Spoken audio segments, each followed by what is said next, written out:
Hola les gens, j'espère que vous allez bien. Aujourd'hui je vais vous parler des lectures que j'ai accumulées durant le mois de janvier et février. J'ai préféré les regrouper car elles ne sont qu'au nombre de 7. Vu que j'étais en prépa marathon, j'ai pas pu lire plus. Et comme c'est un crash test cette vidéo, je me suis dit autant tout regrouper et voir si ça vous plaît ou pas. Donc c'est parti.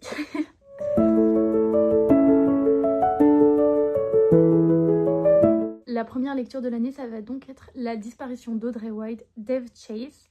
Dans ce livre, on va être sur 2 temporalités. La première, celle de 4 sœurs venues passer l'été dans le manoir de leur oncle et de leur tante.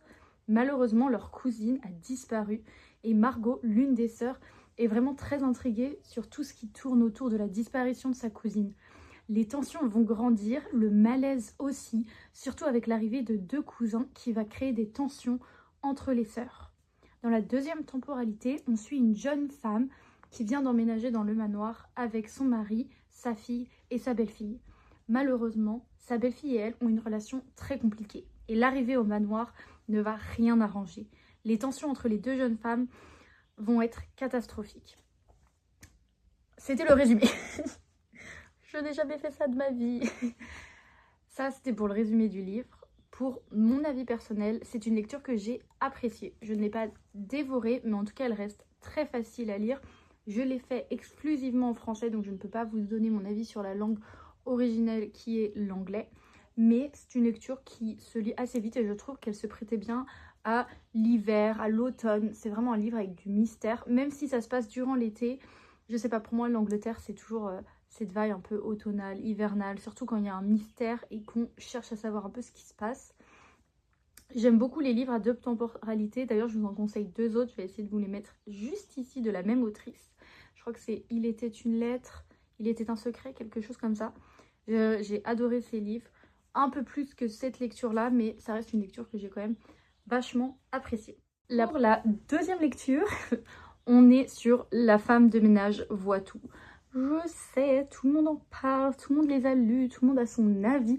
D'ailleurs, si vous voulez une vidéo plus globale sur l'ensemble des livres et aussi sur la comparaison avec le film, n'hésitez pas à me le dire en commentaire parce que je les ai lus et j'ai aussi vu le film.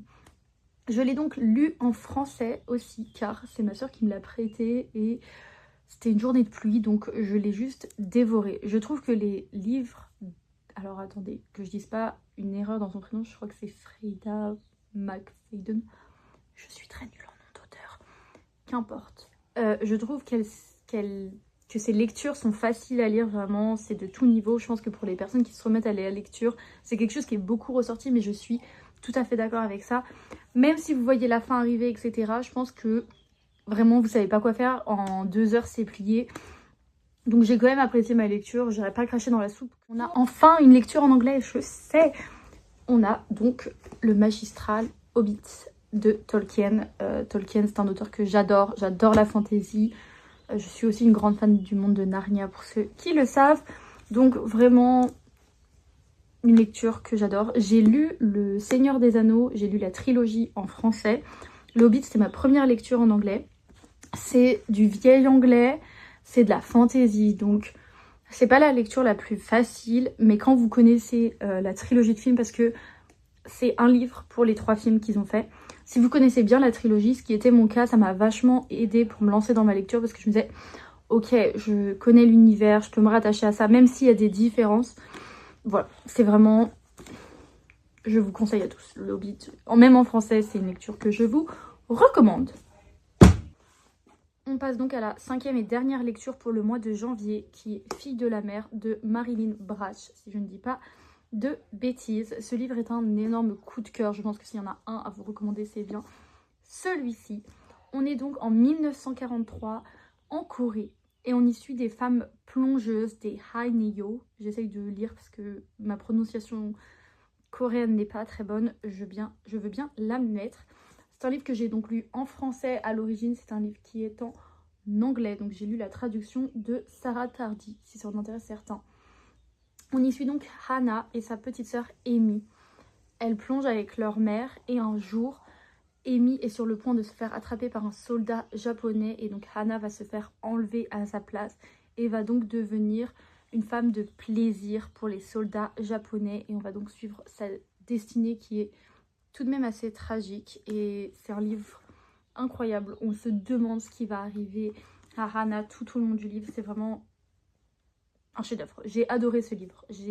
J'aime aussi les histoires qui sont autour de l'histoire avec un grand H. Et donc ça, c'est vraiment un grand coup de cœur. Surtout que ça change des lectures qu'on peut avoir d'habitude autour de l'Europe ou de l'Amérique. Là, on est vraiment plongé dans l'autre côté de l'océan avec la Corée. Donc vraiment, la Corée et le Japon. Il y a tout un périple autour, mais vraiment, je vous le conseille à 1000%. On passe donc aux lectures de mois de février. Transition de fou, non? En février, il y a une lecture que je vous recommande et une autre que je vous recommande un peu moins. On va commencer sur celle que je vous recommande un peu moins. Disclaimer, je ne suis pas en accord avec les propos de l'autrice et tout ce qu'elle peut dire de problématique. Premier livre, pour ceux qui ne l'ont pas deviné, il s'agit donc de Harry Potter et la Chambre des Secrets que j'ai lu en anglais. Si vous avez quelqu'un qui les a en anglais, je vous conseille de les lire si vous avez un niveau genre quasi 0 en anglais parce qu'ils se lisent très facilement, tout le monde connaît l'histoire. Ne mettez pas d'argent là-dedans, mais voilà, je dois avouer que vraiment si vous voulez pas être découragé de l'anglais, c'est une lecture que je vous conseille. Je fais partie des grandes fans de l'univers Harry Potter, même si je ne suis pas fan de toutes les controverses et de tout ce qui se déroule autour de cet univers dernièrement.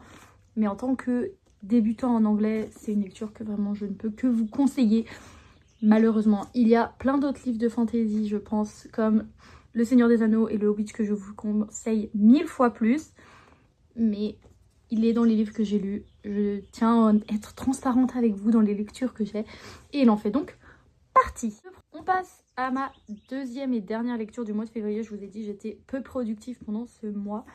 Et ça, je ne peux que vous le conseiller si vous ne les avez pas déjà lus. Il s'agit de Hunger Games, le premier tome. En plus, je les ai achetés dans une collection. Je peux vous montrer, j'ai les deux autres qui sont là.